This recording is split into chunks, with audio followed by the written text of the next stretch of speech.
Well, we've been kind of sort of toying away from announcing anything sort of specifically. Mainly we're trying to give more detail about the standalone game for DayZ, because all we really announced the other week was that it was going standalone.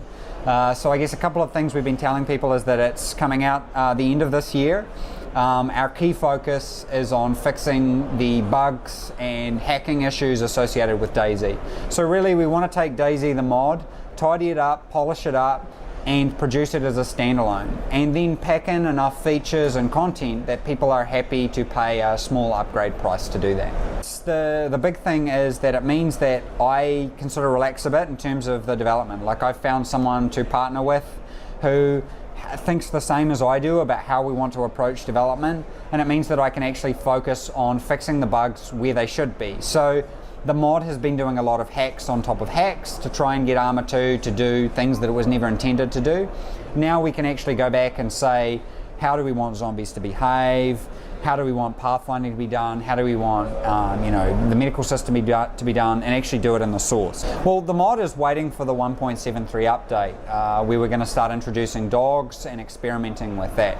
And I think the mod is really struggling because it's using Arma way beyond the edge of its limits of what it can do. It's kind of a credit to the engine that that's even possible. But it's a very trusting engine, so we have a lot of problem with hacking and exploiting and duping and things like that. And a lot of people have a lot of suggestions and ideas, but I think at the end of the day, we have to solve those in the source. It's kind of like whether you treat the symptom or you treat the source. We're going to treat the actual problems directly in there. Well, we've got a serious graphical glitch, which is quite hard to track down. So we're trying to fix that. That's probably, partially a data issue and partially a recent update, to the Arma 2 game issue. We've got our problems with duplicating of items. Which is to do with how loot works and stuff like that.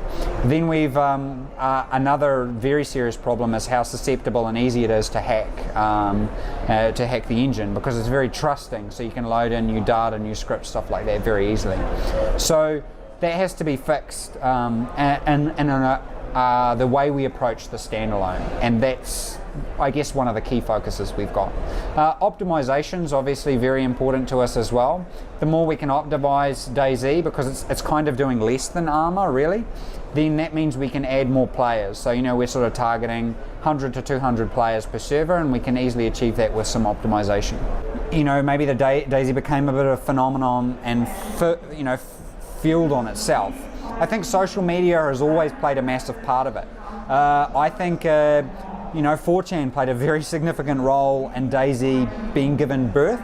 And then you have sites like Reddit and that really recently have really started to take on things like all the user content that comes out. So you have things like YouTube videos and all those kinds of things that have become almost a phenomenon in themselves. Like, I've seen some of them recently, and they're just absolutely hilarious and really clever.